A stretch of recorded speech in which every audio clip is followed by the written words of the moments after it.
안녕하십니까, 김방입니다. 카카오뱅크는 9월 6일 상장하자마자 기업가치 면에서 기존 은행들을 앞질렀습니다. 물론 그 후에 30% 가까운 조정을 받기는 했습니다만은 그만큼 모바일 챗 플랫폼을 기반으로 한 인터넷 은행의 잠재력을 인정받는다는 얘기겠죠. 또 다른 인터넷 은행인 토스는 상장 전인데도 벌써 8조 원의 기업 가치를 평가받고 있습니다. 이 사안을 플랫폼 기업들의 도전이라는 관점에서 볼 수도 있겠지만 거꾸로 보면 기존 은행들 시각에서는 험난한 경쟁이 될 수도 있겠습니다. 아니면 중립적으로 금융산업에서 벌어지는 파괴적 혁신 과정이라고 여길 수도 있습니다. 우리나라에서라면 카카오뱅크가 온다 하겠습니다만은 이걸 세계적인 시각으로 보자면 아마존뱅크가 온다가 될 겁니다. 자, 오늘 읽을 책은 일본 금융계 인사가 그리는 은행과 금융산업의 미래, 아마존뱅크가 온다. 2025년 미래 금융 시나리오입니다.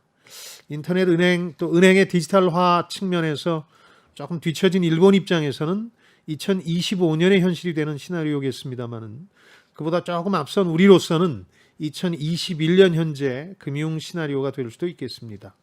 자, 지식과 지혜를 얻는 가장 경제적인 방법, 성공 예감 별책 부록 지금 시작하겠습니다.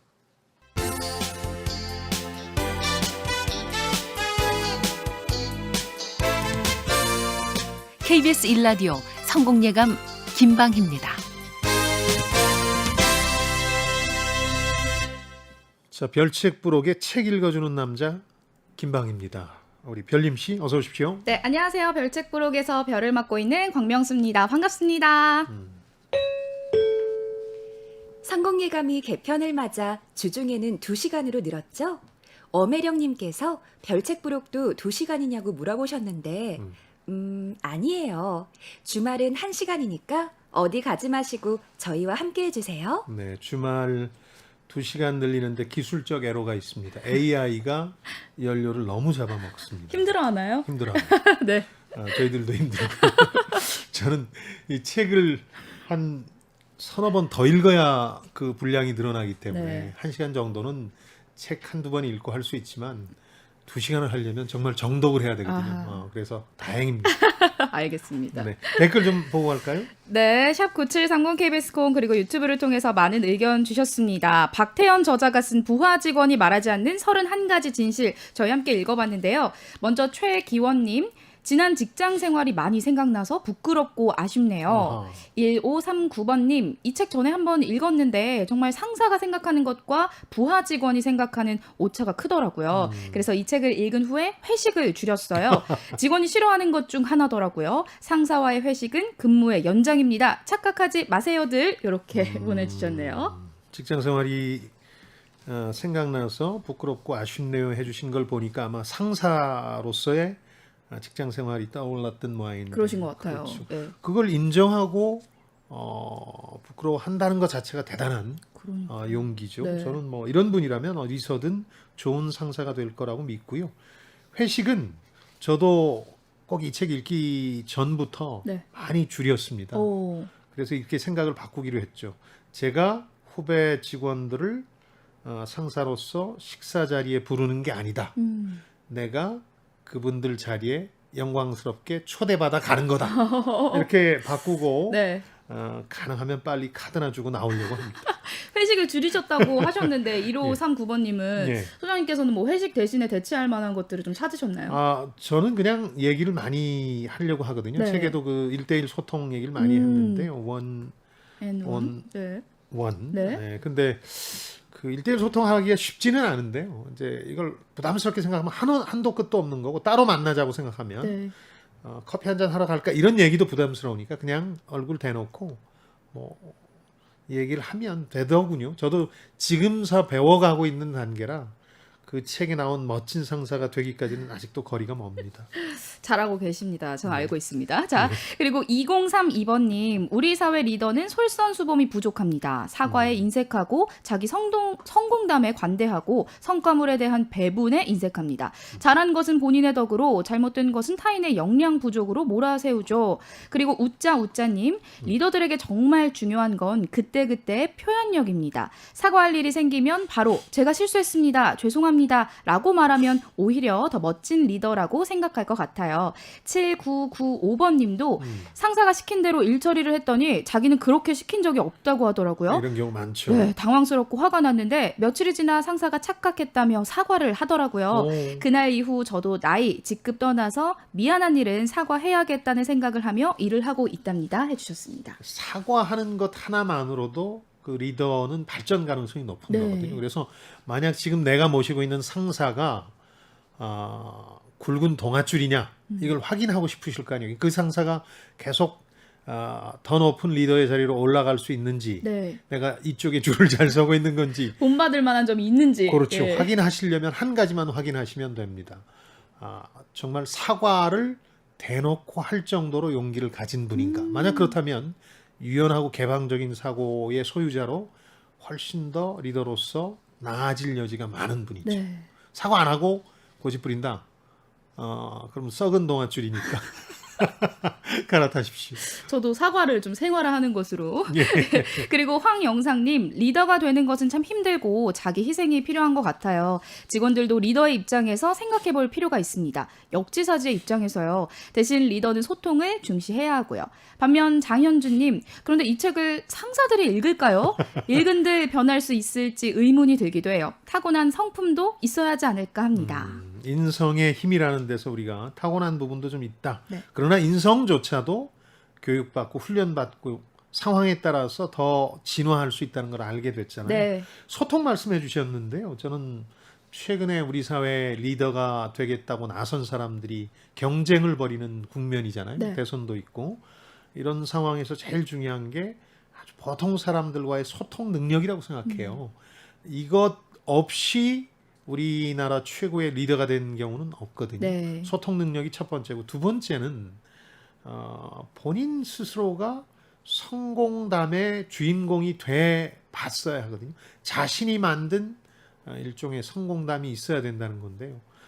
이것 없이 또 성공한 리더가 없었던 것 같아요. 네. 국내에서.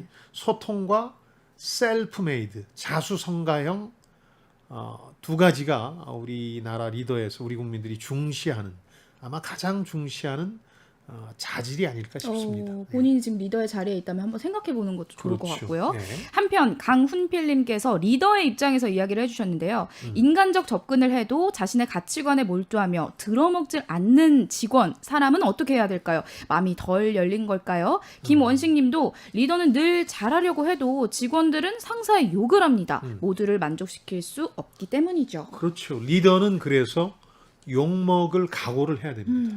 다만 늘 욕을 먹고 매사에 욕먹을 일만 하면 안 됩니다. 네. 어떤 사안에 대해서 리더의 용기와 결단이 필요한 부분에선 욕먹을 각오를 가져야 되겠죠. 그리고 아까 마음을 열지 않는 부하 얘기를 해주셨는데요. 맞아요. 부하라는 표현은 좀 그렇고 후배 직원 직원? 얘기를 네. 해주셨는데, 마음 열도록 최선을 다해 봐야죠. 최선을 다했는데도 도저히 마음을 열지 않는다 그러면 다른 이유가 있습니다. 그게 뭐냐면 현재 일과 회사의 뜻이 없는 거거든요. 떠날 준비를 하고 있거나 이미 계획을 세우고 있는 분이니까, 그런 경우라면 정말 인재여서 붙잡겠다 하는 각오가 선 경우가 아니라면 너무 시간과 에너지를 거기에 다 투입하지 마시기 바랍니다. 네. 얘기를 하다 보면 마음을 열지 않는 이유가 드러나거든요. 네. 그걸 파악하는 게 우선 중요합니다. 어디 무슨 다른 프로그램 생각하시는 건 아니죠? 아닙니다. 전 여기 북박입니다. 예. 오늘 소개된 모든 분들께 커피 쿠폰 보내드립니다. 성공예감 홈페이지 선물방에 연락처 남겨주세요. 이어서 오늘의 주제로 넘어갑니다. 입풀기 토크. IT 기업의 승리냐, 기존 금융기관의 승리냐, 글로벌 유통 공룡 아마존을 통해서 2025년 미래 금융 시나리오를 미리 들여다볼 텐데요. 오늘 다나카 미츠아키가 쓴 아마존 뱅크가 온다라는 책을 함께 다뤄보도록 하겠습니다. 네. 우리나라 같은 경우는 이미 카카오뱅크가 금융산업에 미치는 충격이 시작이 됐다라고 봐도 될 것 같은데 그럼요. 지금 아마존뱅크가 온다잖아요. 그러니까 우리나라 같은 경우는 온다가 아니라 이미 왔다 아닐까요? 타고 봐야죠. 예. 카카오뱅크나 토스뱅크 같은 인터넷 전문은행 활용해 보신 적 있죠? 그럼요. 사용을 하고 있죠. 지금도 막 통장 갖고 하시는 분도 계시지만 네. 젊은 분들은 대개 이쪽으로 갔는데 맞습니다. 인터넷 전문은행이 카카오 말고도 더 있습니다. 네. K뱅크라든가 토스 은행 같은 게. 그 카카오뱅크는 또 상장되자마자 그 열기, 공모 열기 생각하면 엄청났죠, 네. 그러니까 뭐 공모가가 아니라 이 상장된 후 거래된 주식 가격으로 치면 기업 가치가 뭐 다른 모든 시중은행보다 앞서 버렸으니까 네. 얼마나 잠재력을 높이 평가받은 거예요. 그렇죠. 물론 그러고 나서 재평가되긴 했습니다만은 일본도 우리보다 조금 뒤처졌는데 네. 이런 게 등장했어요. 그러니까 일본의 그 모바일 챗, 모바일 메시징은 라인이라는 게 있잖아요. 우리 네이버와 관련된 회사입니다만 네. 이 라인페이라는 게 생겼어요. 우리 카카오뱅크랑 똑같은 거죠. 카카오페이랑.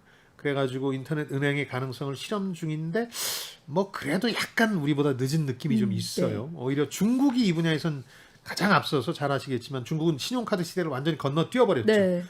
그래서 모바일 간편 결제로 가서 알리페이, 위챗페이. 알리페이라는 건 그 알리바바가 만든 거고 위챗페이는 우리로 치면 카카오 같은 모바일 메시징, 모바일 챗에서 만들어낸 페이거든요. 네. 근데 우리는 지금은 객관적으로 평가하면 신용카드 시대라고 봐야죠. 그렇죠, 아직까지는. 저도 신용카드를 쓰고 일본은 신용카드도 다 보급이 안 된 네. 수기, 장부 수기가 많으니까요. 그만큼 가계 현금 법률. 사용도 많이 하고요. 그렇죠. 네. 그러니까 그 순서가 그렇게 돼 있습니다. 지금. 네. 그리고 책을 보면 또 원제를 살펴보지 않을 수가 없고요. 원제와 보셔야죠. 함께 또 일본인 저자잖아요. 저자도 그렇죠. 한번 살펴봐 주시죠. 2019년에 출간된 책이고 원제가 아마존 은행이 탄생한다. 하이 인사하는 거예요. 하이 2025년 차세대 금융 시나리오라는 책이고요. 네.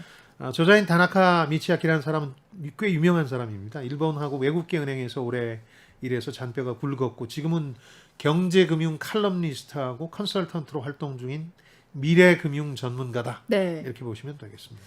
일전에 저희가 우리금융위원회 현직 서기관이 썼던 플랫폼 경제와 공짜 점심이라는 책에서도 예. 사실 플랫폼 기업들이 은행업에 진출을 하면 어떤 일들이 벌어질 것이다라는 이야기를 다룬 적이 있기는 하거든요. 지난 책들을 완전히 잊어버리시는 건 아니군요. 예. AI가 되지는 못하지만 노력하고 있습니다. 예, 강성호 서기관이 썼던 플랫폼 경제와 공짜 점심이라는 책인데 네.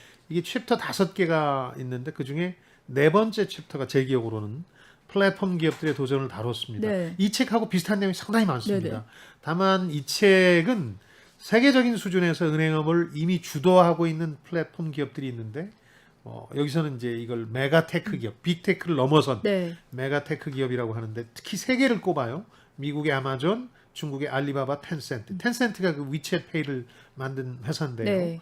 이 3개하고 기존 은행들의 대응을 다뤘고 그러다 보니까 좀 금융산업의 미래에 대해서 그 책보다 더 종합판이다. 종합적이다. 글로벌한 시각이 담겨 있다. 이렇게 보시면 되겠고요.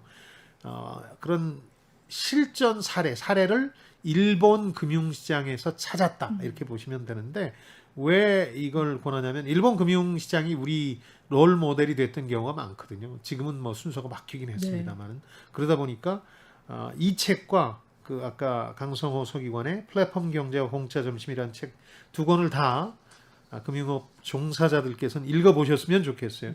그래서 뒤처진 일본 금융산업 따라하다가 우리가 함정에 빠지는 일은 없어야 되겠기에 좀 앞선 얘기를 하는 2 책을 읽어보실 것을 권합니다. 몸풀기 이풀기를 마쳤으니 이제부턴 심화학습으로 넘어가겠습니다. 오늘의 책 아마존 뱅크가 온다. 이것이 궁금하다. 키워드를 뽑아볼게요.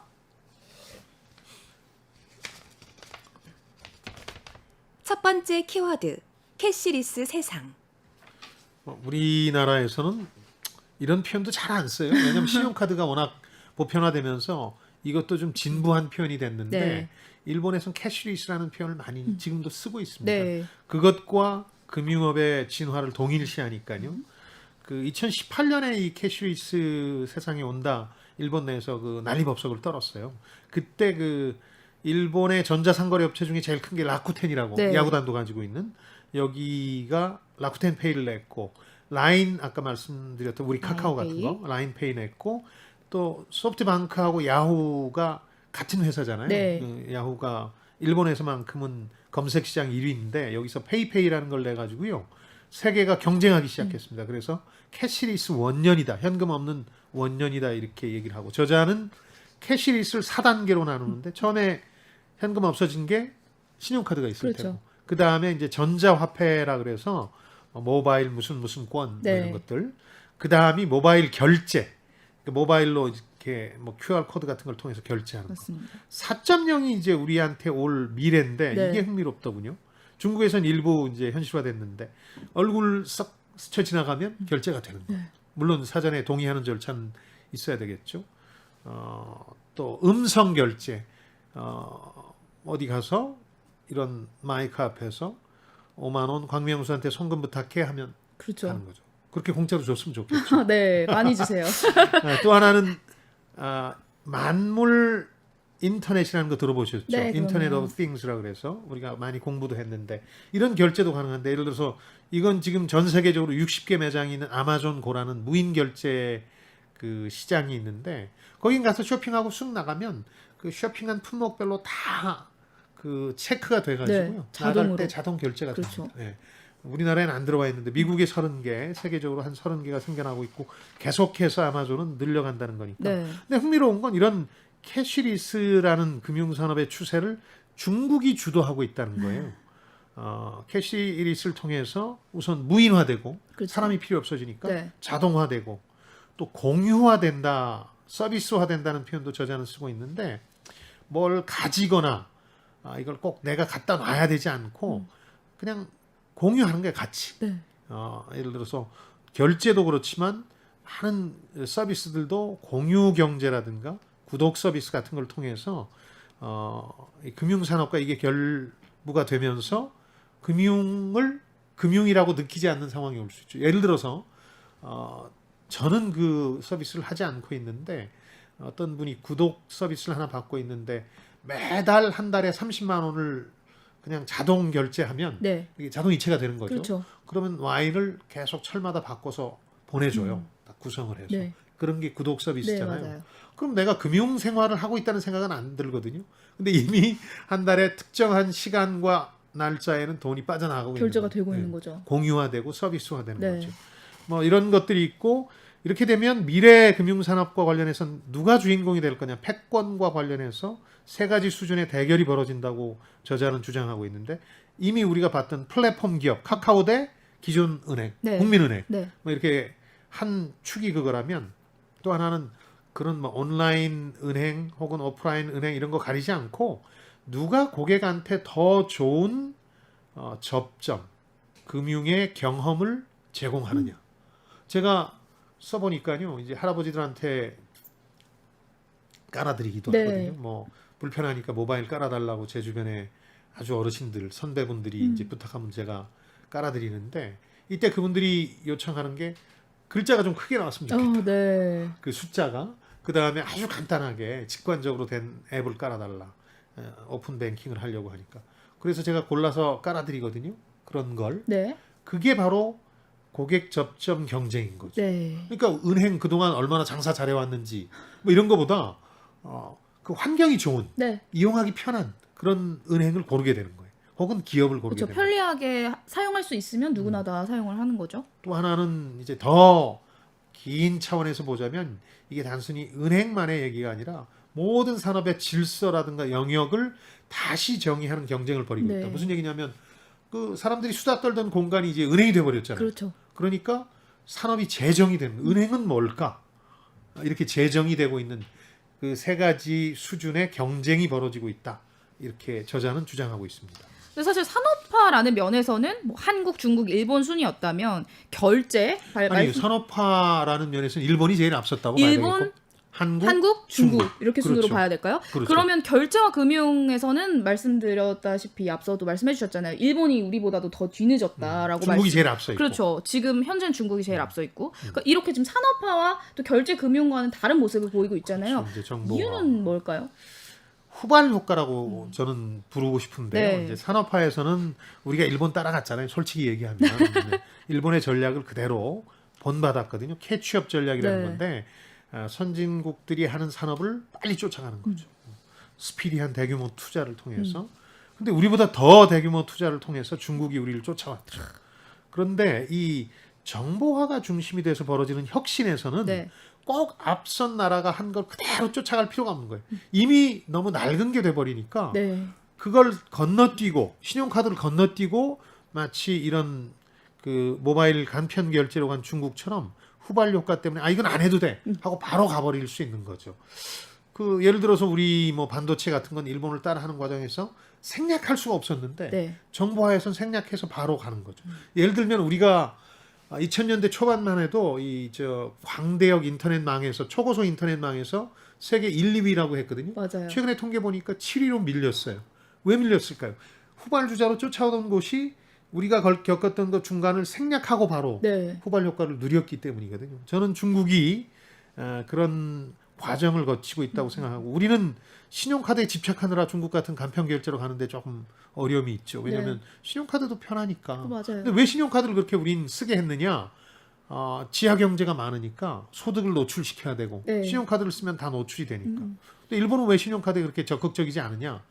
그냥 다 신고해요. 네. 그 자영업자들이 수기로 장부를 네. 작성한 다음에 다 과세 대상으로 신고를 하니까 굳이 뭐 신용카드에 대한 필요성들이 없었던 거거든요. 그러니까 사실 산업화랑은 또 다르게 중국에서는 거지들도 사실 이렇게 국어를 할 때 우리 같은 경우는 이제 현금을 준다면은 중국들은 이제 중국에서는 QR 코드로 여기에다가 좀 돈을 좀 주세요라는 형식으로도 지금 국어를 하고 있다라고 하던데. 뭐 영상이나 사진도 많이 보셨잖아요. 네. 그러니까 신용카드가 보급되기 전에 전자상거래 시장이 폭발했어요. 알리바바 뭐 이런 것들이. 그러니까 신용카드사를 거기다 등록하고 매번 번호 적고 하는 것들이 불편해졌어요. 네. 그래서 QR코드 하나를 휴대폰에 담고 다니다가 그냥 찍으면 되는 걸로 간편 결제 시스템으로 바로 가버렸거든요. 네. 그러니까 알리바바가 본격화된 게 2004년인데 2008년경에는 이미 페이 같은 것들이 등장하기 시작하거든요. 후발주자로 이제 위챗 페이 같은 게 등장해서 널리 쓰여버리니까 굳이 신용카드 시대를 맞을 필요가 없이 네. 건너 뛰어버리는 거죠. 그래서 이 책에서는 이 중국의 두 회사가 아마존과 함께 앞으로 세계적으로 금융을 파괴할, 여기서는 금융 디스트럽터라고 하는데 금융 파괴자의 선봉장이 될 거다 네. 이렇게 보고 있는 거죠. 근데 최근에 저희가 기사에서 봤을 때 우리나라에서도 이렇게 그냥 들고 나가기만 하면 결제가 되는 매장이 생겼다라는 걸 봤거든요. 네. 그러니까 우리나라 같은 경우는 그럼 어디까지 지금 캐시리스가 와 있는 거라고 보면 될까요? 우리도 간편 결제까지는 지금 거의 왔죠. 네. 그러나 신용카드가 워낙 많이 보급된 데다가 아직 편안해서 신용카드와 공존하고 있는 상태죠. 네. 근데 여기서 더 나가면 무인 결제 4.0까지 갈 수도 네. 있다는 거죠. 무인 결제 스토어들이 조금씩 생겨나고 있는데 아마존고하고는 방식은 좀 다르다 그래요. 그때 방식을 몇 가지 알아봤는데 카트에 집어넣어서 읽히게 하는 방식도 있고. 근데 네. 아마존의 경우는 카트가 아니라 바로 집어드는 순간 그 매대에서 가격이 전가되는 방식이니까 네.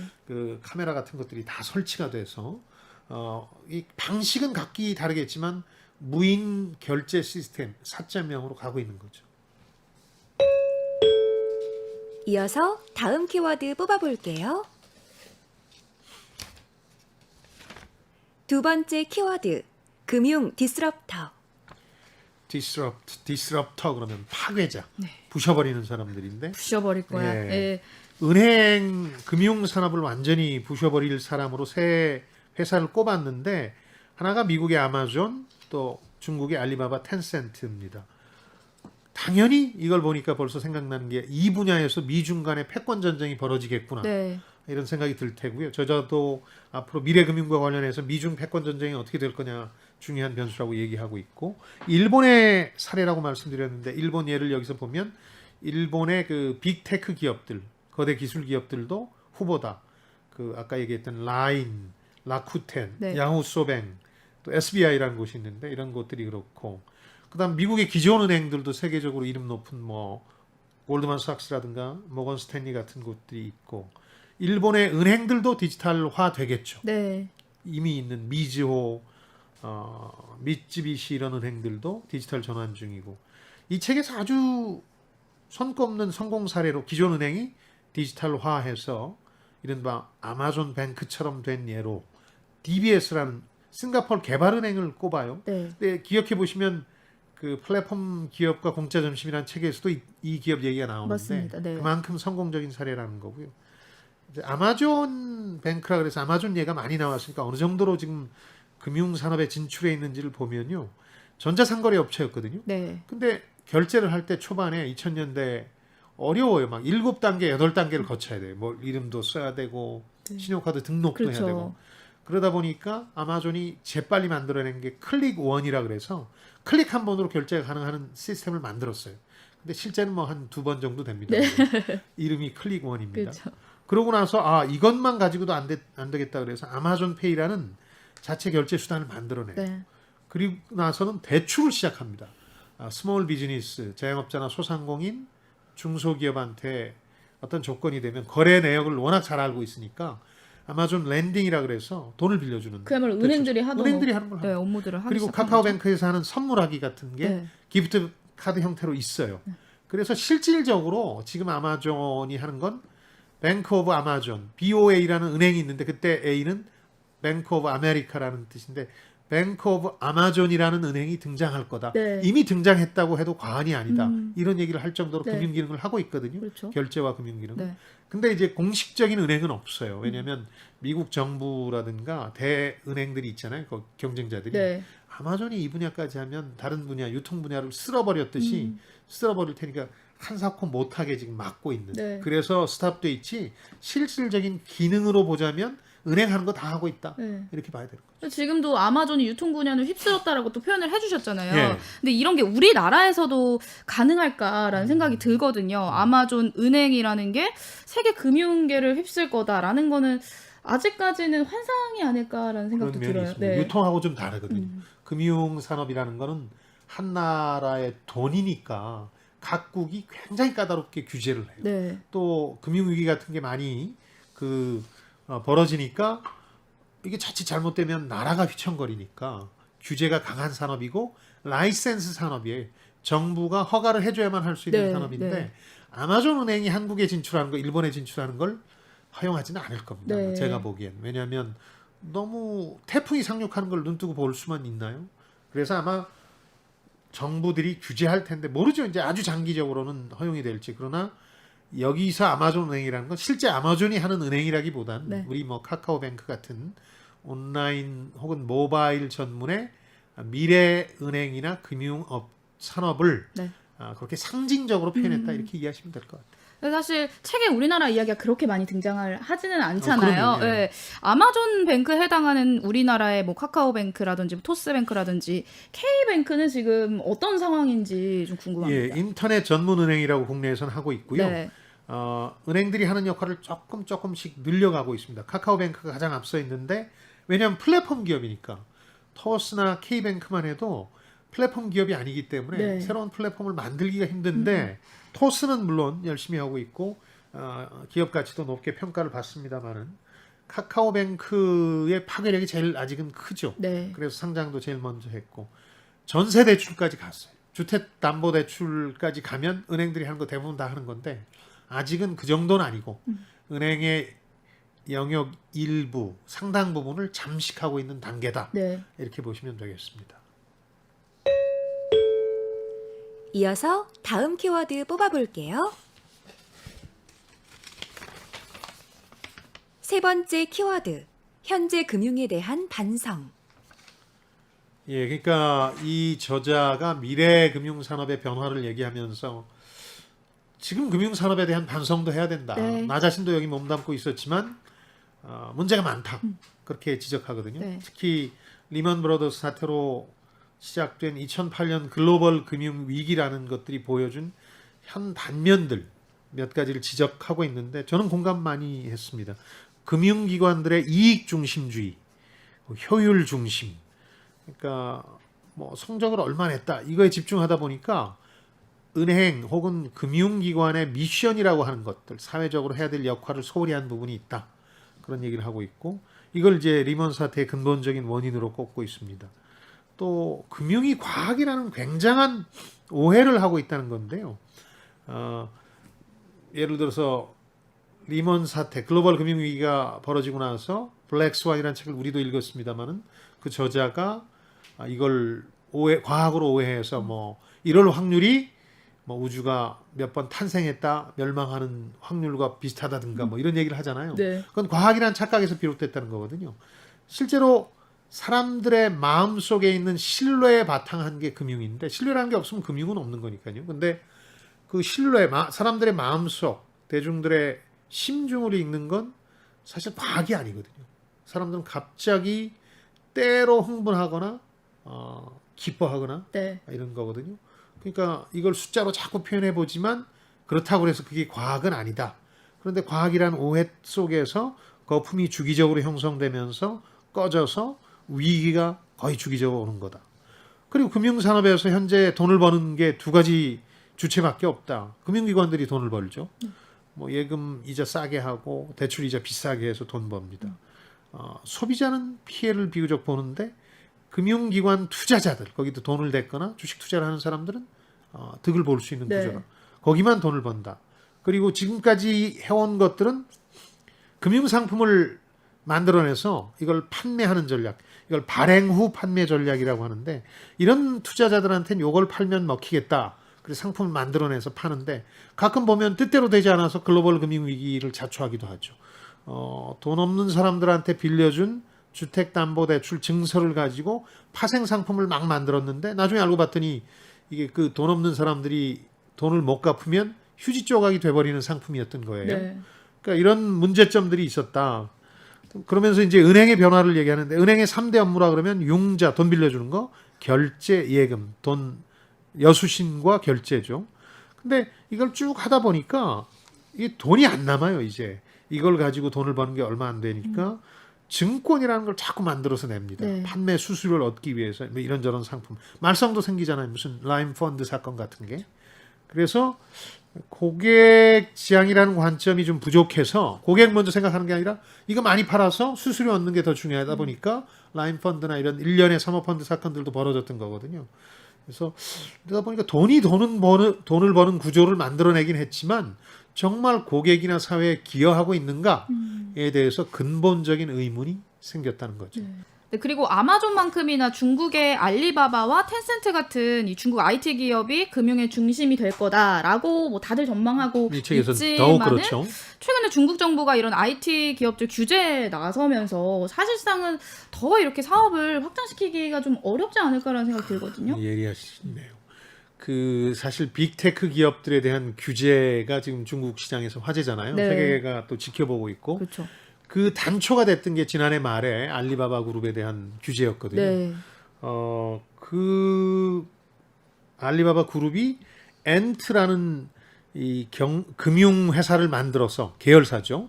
만들어서 이걸 상장하려고 했는데 상장 직전에 중국 정부가 그걸 거부하면서 동시에 창업주인 마윈이 가택 연금됐다는 설까지 나올 정도로 맞아요. 규제에 들어갔거든요. 그 이후에는 뭐 줄곧 뭐 게임사라든가 공유 사량 업체 규제, 사교육 규제 이런 것들이 계속 나오면서 네. 중국이 시진핑 집권 2기를 위해서 일종의 그 사회적 불안을 잠재우려고 한다, 통제력을 더 강화하려고 한다, 이런 얘기가 나오고 있으니까 알리바바든 텐센트든 위기에 처한 게 사실이에요. 네. 텐센트 같은 경우는 알리바바가 그렇게 되는 걸 보면서 이제 겁이 나잖아요. 네. 그래서 우리로 치면 그 삼성전자 이재용 부회장이 가끔 기자회견에서 사회 활동을 위해서 사회 환원 기금으로 얼마를 내겠다, 네. 이런 얘기처럼 한 게 지금까지 올해 들어서 9조 원이라 그래요. 그러니까 바짝 엎드리는 건데, 이번에 이 헝다그룹이 어려워졌을 때 중국 정부가 나서서 도와주지 않는 것도 그런 연장선상에 네네네. 있거든요. 그런 점에서 보면 알리바바, 텐센트가 중국 외 지역에 진출해서 그야말로 엄청난 영향력을 얻을 거라는 거는 조금 오바가 아닌가 싶은데, 특히 일본은 그렇게 생각할 수 있어요. 네네네. 일본에는 일찌감치 진출했고 음. 꽤 이용자도 많아요. 네네. 그러다 보니까 아마 뒤처진 일본을 생각하면서 중국 기업의 질주가 부러워서 거론한 게 아닌가. 2019년 발간되다 보니까 네. 최근의 상황을 못 담은 거예요. 그렇기 때문에 뭐 알리바바와 텐센트가 세계 정복은 고사하고 뭐 중국 시장에서의 영향력도 줄 것이다라고 이야기하는 것들이 나오고 있잖아요. 그렇죠. 그러니까 중국 정부가 또 이런 빅테크 기업을 규제하려는 이유가 이제 사회적 불안을 사회적 동요를 잠재우겠다. 그래서 공동부유라는 슬로건을 내세우고 이른바 중산층과 서민들한테 잘 보일 수 있는 여러 가지 정책이나 규제를 들고 나오는 것도 있는데요. 그 또 하나가 이제 데이터라는 부분에 대해서 굉장히 신경을 쓰는 것 같아요. 중국은 통제가 조금이라도 느슨해지면 어떻게 될지 모르는 사회니까 데이터를 다른 나라가 갖고 가는 거에 대해서 심지어 미국이나 이런 데에 있는 데이터를 화웨이 장비를 통해서 수집한다는 오해 혹은 진실까지 그런 의혹까지 받고 있는 중국이 정작 자기네 나라 데이터는 바깥으로 나가면 큰일 난다고 해서 네. 그 데이터를 관리하는 업체들에 대해서 주로 알리바바입니다만은 엔투그룹도 그렇고 알리바바가 투자했던 디디 추싱이라는 승차 공유 업체 같은 경우도 데이터를 다 나가서 이제 활용할 수 없다 네, 이렇게 네. 얘기하고 심지어는 그렇게 통제가 안 되면 아예 전부 국유화해 버릴 수 있다. 데이터를 우리가 다 가지고 관리할 수 있다. 네. 이렇게까지 나오고 있으니까 아마 중국 IT 기업들 금융산업 진출이 지금보다 더 속도를 내기는 힘들어지지 않았나 그런 생각이 들어요. 지금 여러분께서는 주말에만 만나는 성공예감 별책 부록을 듣고 계십니다. 오늘 들려드리는 책은 아마존 뱅크가 온다입니다. 이어서 다음 키워드로 넘어갑니다. 네 번째 키워드, 세계 최고의 디지털 은행 DBS. 그러니까 그 두 가지 책에서 다 기존 은행이 디지털화한 가장 성공적인 예로 이 은행을 꼽고 있거든요. 또 등장을 했네요. 예, 그래서 DBS 싱가포르 개발은행인데 저도 뭐 이름만 들어보고 이 은행이 이렇게 디지털에 성공했는지는 몰랐는데 이 책을 통해서 비로소 정확히 알게 됐는데요. 네. 2016년하고 2018년에 최우수 디지털 은행으로 꼽히기도 했고요. 2018년에는 아시아 최초로 세계 최고 은행으로 꼽히기도 할 만큼 굉장히 그 디지털이라는 측면에서 앞서가고 있는데요.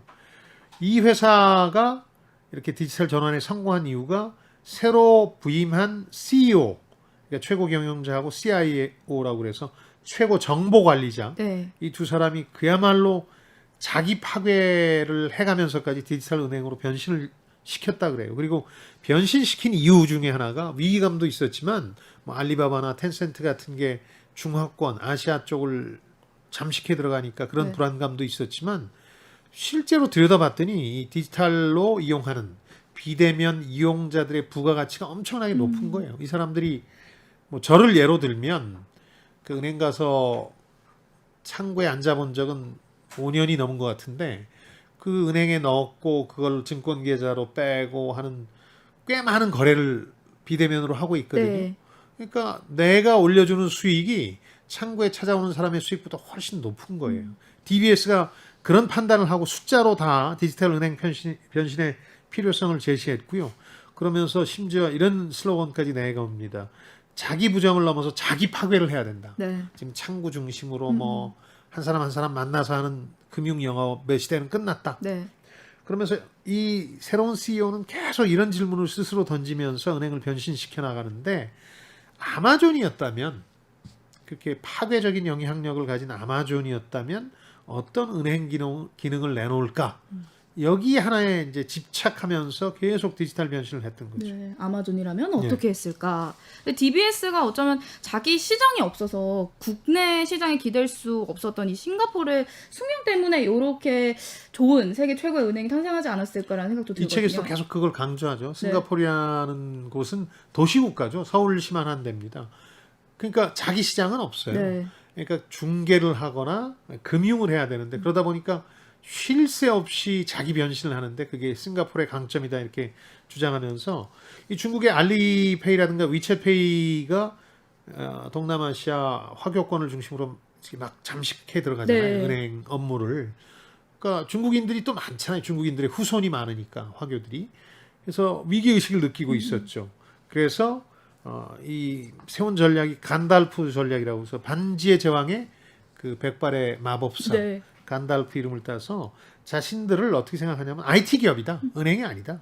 그래서 구글, 아마존, 넷플릭스, 애플, 링크드인이라는 SNS, 페이스북 같은 이런 메가 테크 기업으로 만든다. 요거 약자를 짜니까 간달프인데 D가 바로 자기들이다. DBS다. 그래서 간달프 전략을 써서 이제 고객들은 비대면 디지털로 갈 텐데 스스로를 이 은행 스스로가 고객 보고 오라고 해서는 안 되고 네. 그 고객들의 디지털 전환이라는 여정에 편입해야 된다. 상당한 성공을 거둔 거예요. 일찌감치 시작해서 우리 은행들은 지금 앱을 만들어서 간신히 카카오뱅크 때문에 놀란 가슴 진정시키면서 네, 네, 네. 휴대폰에 까시면 추첨해서 상품 드리겠습니다. 이 정도 하고 있는 거거든요. 많이 연락이 옵니다. 예. 그렇죠. 막 은행마다 하나씩 또 다 만들어서 그렇죠. 보내고 있죠. 네. 근데 여기는 진지하게 하면서 아주 작지만 강한 은행이 됐고요. 여기 통계 하나만 말씀드리면 네. 디지털 고객이 이렇게 비대면으로 주로 이제 모바일이라든가 이런 걸로 거래하시는 분이 전체 고객 10명 중에 4명, 39%인데 이 사람들이 가져다주는 이익이 전체의 69%다. 네. 100에 70이다. 그러니까 작지만 이 고객들이 진짜 알짜배기다 하는 걸 실감하면서 변신에 성공했다고 볼 수 있겠죠. 그러니까 지금 뒤늦게 은행업에서 이렇게 좀 디지털화를 서두르고 있다라고 말씀을 해주셨잖아요. 예. 이게 장기적으로 봤을 때 지금 이렇게 애쓰고 있는 게 힘들까요? 나중에 이제 결과적으로 봤을 때 기존 따라잡기랑. 은행들이 수행하기가 쉽지 않다고 봤던 거죠. 네. 그래서 주가에서도 그게 반영이 됐는데 가만히 생각해 보니까 또 그 이미 읽었던 책에도 등장하고 이 책에도 얼핏 등장합니다만은 기존 은행이 가진 강점도 있어요. 관계를 통해서 하는 경영. 네. 기업 고객들, 대기업 고객들은 카카오뱅크에서 돈 빌릴 생각을 하진 않겠죠. 그렇죠? 그렇겠네요. 네. 그리고 개인들도 좀 돈이 있는 사람들 네. 여기를 이제 지켜낼 수 있을 텐데 기존 은행은. 근데 다만 한 가지 은행들은 지금 막 앱을 만들어내고 있어요. 근데 이 앱이 플랫폼이 되진 못해요. 네. 카카오톡을 대체할 수 있습니까? 없죠. 절대 카카오라는 건 전 국민이 쓰는 네. 모바일 챗 프로그램인데 그러니까 은행은 플랫폼이 될 수 없지만 플랫폼은 은행이 될 수 있으니까 네.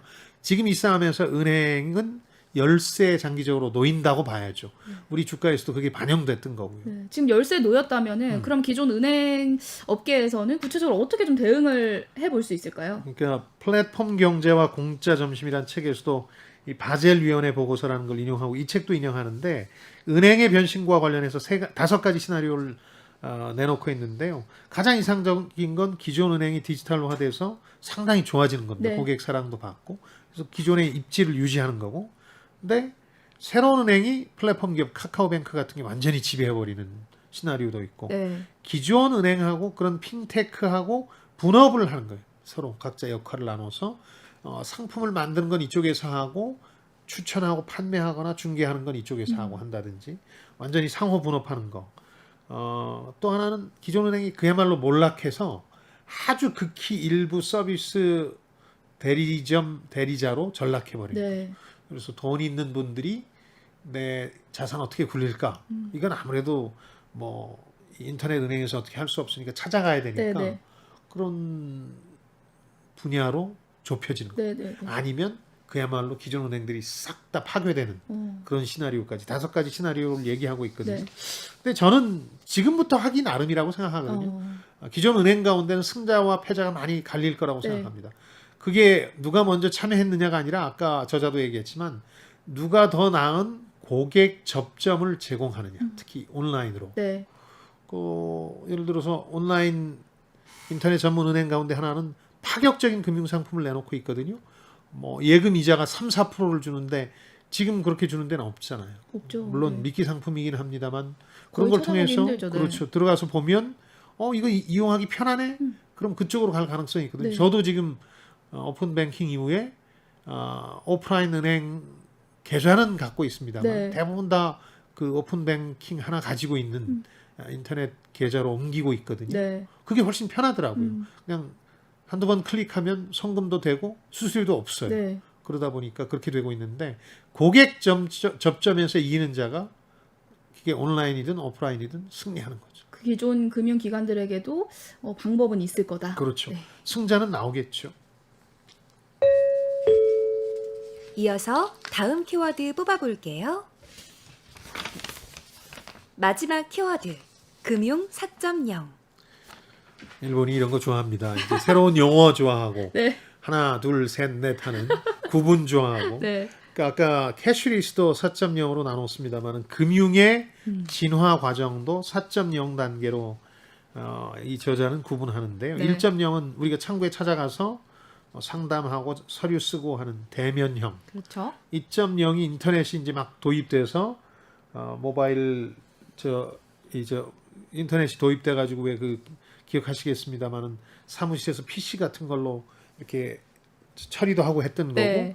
이제 그 다음 단계가 3.0이 3.0. 스마트폰, 모바일 그 중에서도 이제 스마트폰으로 모바일 뱅킹을 하기 시작하는 거고 네. 이제 4.0 단계가 이제 어떻게 될 거냐가 많은 분들이 궁금하실 텐데 적어도 저자의 주장에 따르면 이렇게 블록체인이라고 들어보셨죠? 네. 가상화폐의 기술적 근거가 되는 거 이걸 도입해서 분산형 시스템이 될 거고 뭐 신경제 인프라라 그래서 뭐 이런 기술적인 게 기반이 돼서 은행은 단순한 어떤 판을 깔아주는 플랫폼 정도의 역할만 하고 개인 대 개인끼리 예를 들어서 돈을 빌려주고 투자도 한다는 얘기 들어보셨죠? 네. P2P 그게 피어 투 피어 그러니까 사람들끼리 하는 거고 C2C 소비자들끼리 하는 거 뭐 이런 식으로 큰 장이 열리는 게 되는 그러니까 은행의 개념이 바뀐 거죠. 예전엔 어떤 건물이 있어서 거기서 사람들 만나서 카드 발급받고 그걸 가지고 어떻게 했는데 네. 지금은 그게 아니라 완전히 어떤 플랫폼 사람들이 모여드는 장소에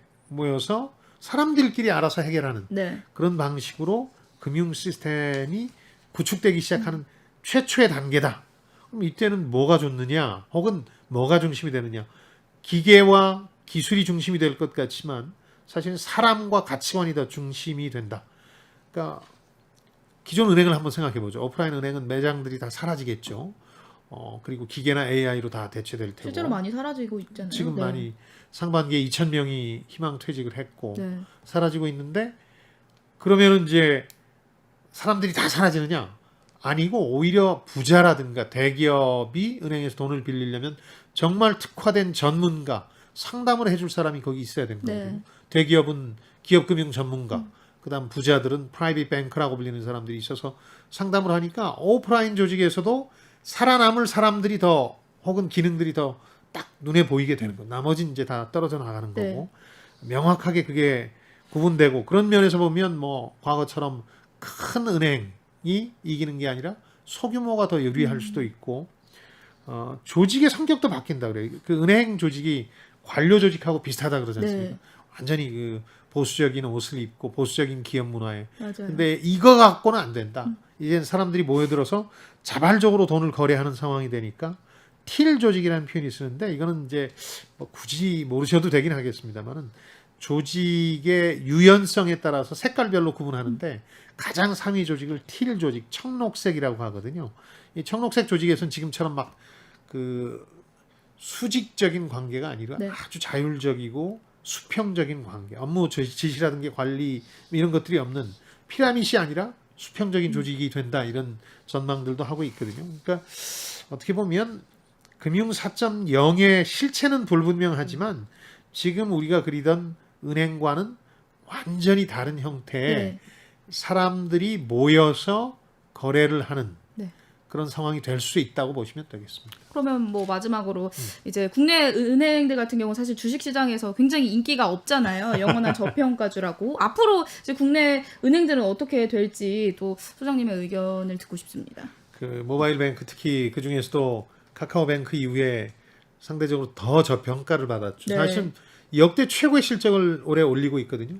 그래도 카카오뱅크라는 존재 때문에 미래가 없다고 판단해서인지 별로 관심을 못 받고 있는데 저는 좀 지나친 저평가라고 생각하거든요. 네. 배당도 잘해주고 배당도 쏠쏠하고 또 이렇게 실적이 좋은데 금리까지 또 올라갈 가능성이 높아졌으니까 그렇죠.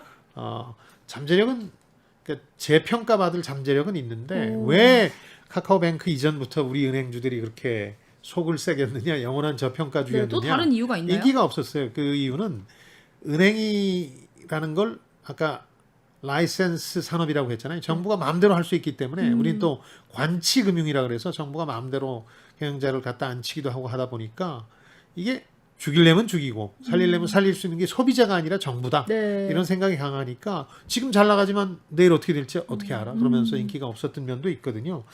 그런데 불균형이 어느 정도 해소되지 않을까 이런 부분들 불확실성들이 조금씩 줄어들면서 그래서 은행주, 금융주는 다시 평가해보는 것도 괜찮은 시점이 됐다.